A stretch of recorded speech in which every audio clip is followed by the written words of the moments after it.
En el análisis, con nosotros Emilio Álvarez y Casa, ex senador de la República, analista político, a quien le damos la bienvenida. ¿Cómo estás, Emilio? Jonathan Edson, qué gusto saludarlos, buenos días. Ahora saludos desde Guadalajara, ¿cómo están? No, muy bien, pues gracias doblemente por contestarnos la llamada. Emilio, cuando ves estas imágenes, ¿qué pensaste? ¿Qué te aparece en el panorama cuando ves propaganda estadounidense en televisión mexicana? Mira, una propaganda así honestamente me incomoda, me irrita, me molesta, me ofende. Yo he visto propaganda de Estados Unidos, he visto propaganda para turismo. Nos invitan a viajar a distintas ciudades de Estados Unidos, nos invitan a Disneylandia, nos invitan a partidos de fútbol americano, nos invitan, hombre, que si quieres hacer un viaje a Nueva York o a San Francisco, en promociones turísticas, culturales, intercambios, eventos, incluso la Copa del Mundo. Pero un anuncio así nunca lo había visto. Y pienso, Jonathan, que es un reflejo de lo que estamos viviendo. Porque la Secretaría de Gobernación tiene un área que es la Dirección General de Radio, Televisión y Cinematografía. Esa dirección, pues sí tiene una responsabilidad en ver contenidos y en la articulación con los medios. ¿Cómo es posible que lo hayan dejado pasar? ¿Cómo es posible que por vía de los buenos oficios no hayan hablado con las concesionarias? Así como hablan en Morena, los equipos de Claudio Sheinbaum antes y después de entrar a la presidencia, para pedir a los directivos de medios que movieran voces incómodas. ¿Por qué no dialogaron para intentar detener estos anuncios y que se presentara en otra vía? Como tú dices, los presentaron en lo que se conoce como el prime time, el tiempo de excelencia, los partidos de fútbol y demás. La verdad de las cosas es que la legislación mexicana, que si bien dice no da elementos legales para detener este tipo de publicidad, sí tiene elementos para detener pues los lenguajes de odio y los lenguajes que inciten pues a una estigmatización de las personas. La secretaria de Seguridad de Estados Unidos hace una referencia de que la entrada sin documentos es ser un criminal. Y ahí hay una diferencia muy de fondo, porque pues nosotros pensamos que los migrantes no necesariamente son criminales, todo lo contrario. Sobre todo pienso en los millones de paisanos que están allá trabajando pues de buena fe, de buena manera y de buena lid, y que ahora los criminalizan. Honestamente, me gustaría una respuesta más enérgica del gobierno. Hasta donde yo sé, igual tú me corriges, Jonathan, pero hasta donde yo sé, es la hora que no hay una nota diplomática. Hasta donde yo sé, no hay una explicación de la Secretaría de Gobernación. Claudio Sheinbaum sí salió a decir que le parecía inapropiado, sí, pero me parece que ese mensaje no corresponde con la necesidad de pararse enfrente mucho más firme. Entiendo que quien está en la presidencia tiene que asumir y ha hecho un rol de prudencia. Puedo acompañarlo, pero este tipo de cosas, de estigmatizar a los migrantes como criminales de esa manera, me parece que va mucho más allá, Jonathan. Y en nuestro territorio, Emilio, que Sí, me parece increíble, en México. Es ¿Sí? increíble. Es como O si... sea, eso se pasó, es como si fuéramos nosotros a ofenderlos a sus casas. Sí, claro, ¿No? claro. Cuidado si te paras en mi casa. O sea, es increíble. Sí. Pero a ver, Que Emilio. se haga en México me parece así de suyo, entre una enorme sorpresa y una enorme indignación, Jonathan. Sí. A ver, ayer la presidenta Sheinbaum le preguntan del tema. Por lo que entiendo, ella menciona que el artículo que impedía esta propaganda difundida extranjera en medios de comunicación nacional se eliminó en el gobierno de Peña Nieto. Ella dice eso. Si no mal recuerdo era el artículo 140, por ahí recuerdo que el que mencionó, pero dijo, voy a enviar una reforma al Congreso para impedir que gobiernos extranjeros financien propaganda con contenidos discriminatorios contra migrantes. Ahora ayúdanos a entender, ¿se puede o no se puede? ¿Están aprovechando este marco que se tiene, de que no hay una regulación en esto? ¿Qué podemos entender ante esta parte, Emilio? Mira, yo creo que hoy por hoy la ley mexicana tiene elementos eficientes y suficientes para detenerlo. más allá de que sea un gobierno extranjero financia o no. Quieren hacerlo explícito, pues está bien, pero creo que también estas cosas se pueden arreglar no solo en el estricto marco legal, sino también en el marco de la gobernanza democrática, con lo que se conoce como buenos oficios. Donald Trump, en una de sus muchas alocuciones, decía que él había recibido una idea de Claudia Sheinbaum que le parecía muy buena, que era hacer una campaña de publicidad nacional e internacional. Él, con la timidez que le caracteriza, dijo que él sabía todo, pero que esa idea no lo sabía. Y pareciera que esto es consecuencia de esa inspiración que tuvo el presidente de Estados Unidos.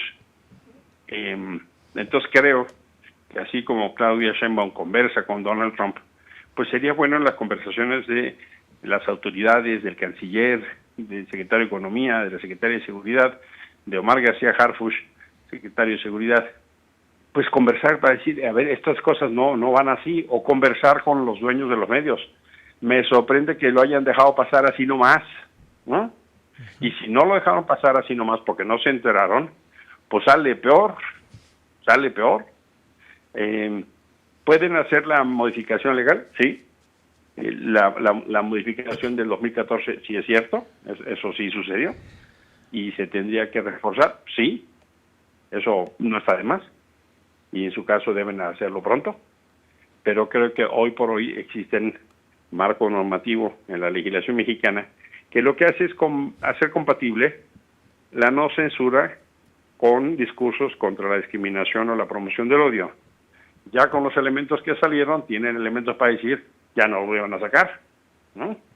O sea, porque estaríamos en el peor de los escenarios, Jonathan, que nos vuelvan a repetir la dosis el fin de semana, ¿no? Yeah. O imagínate la final del fútbol mexicano con un anuncio de esos. No lo dudes. Entonces ya tienen elementos para detener esa publicidad.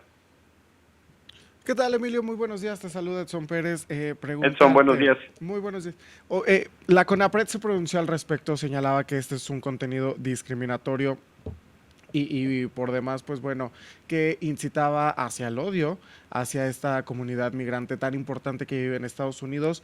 Me gustaría que nos explicaras así de manera detallada, porque de pronto siento que nos perdemos en todo lo que vivimos día con día.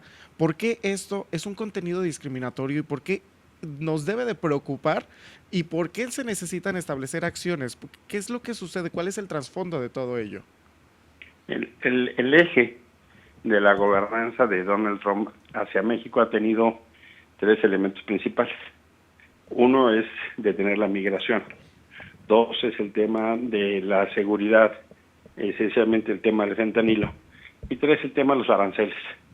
En el tema de migración, él ha construido un discurso que tiene dos características, un discurso anti-mexicano y un discurso anti-migrante, esencialmente con estereotipos, donde se asocia a esas personas con criminales, con malvivientes, con gente que no tiene una convivencia pacífica. Incluso recordarán estas frases que hasta acabaron en canciones, de que supuestamente los criminales estaban comiendo, los migrantes estaban comiendo mascotas.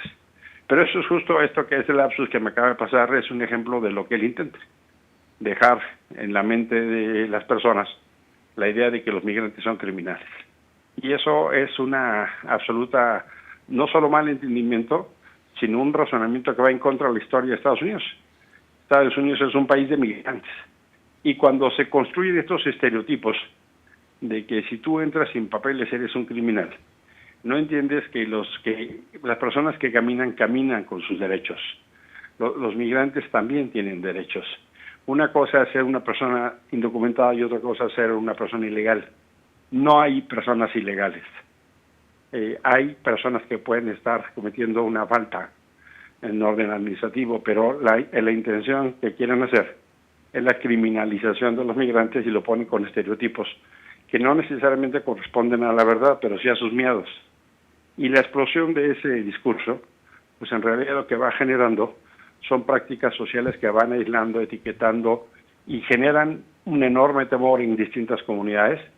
Hemos visto redadas en escuelas, en iglesias, en mercados, en comunidades, y eso afecta enormemente la dinámica en la comunidad. Y ese es el sentido último de las acciones de discriminación. Ujú. Es no reconocer que todas las personas son poseedoras de la misma dignidad. Si hay elementos como los existen, y CONAPRED dice, hombre, eso lo que está generando son estereotipos discriminadores, ya tienen elementos suficientes, Edson, para detener esa publicidad. Ahora, Emilio, aquí hay algo clave, y lo mencionaste hace unos momentos. Sería increíble que esa propaganda continuara y que la viéramos ahora en los demás partidos o hasta en horarios más importantes. Esto ya debería de ser eliminado, y de no ser así, ¿qué va a pasar? Porque pues, la presidenta también dijo que no está de acuerdo. Entonces, aquí, ¿quién tiene que mover los hilos ya? La pregunta es, entonces, ¿quién manda? Ajá. ¿No? Porque si la presidenta no está de acuerdo y existe en Gobernación la Dirección General de Radio, Televisión y Cinematografía, junto con CONAPRED, que tienen facultades para detenerlo y no lo detienen, entonces hay de dos sopas. O alguien no le está haciendo caso a la presidencia, o lo que la presidenta dice no es lo que sucede. O Y déjame eso, agregar, nos torcieron la mano para poner esa publicidad. correcto. Una tercera posibilidad. Si esa posibilidad sucede, hombre, pues estamos ya en el colmo de la entrega, ¿no? Uy, eso es lo que también me causa preocupación, Emilio. Pues vamos a estar atentos. Sin duda alguna es algo que preocupa demasiado. La manera en cómo se está criminalizando a la migración en estas condiciones, ya no solo en Estados Unidos, sino aquí mismo en nuestro territorio. Yo te pediría que sigamos al habla, porque me queda claro que esto tiene que tener definiciones en estos mismos días. Gracias siempre, Emilio. Al contrario, Jonathan, gracias a ustedes. Buena semana, un fuerte abrazo. Que estés muy bien.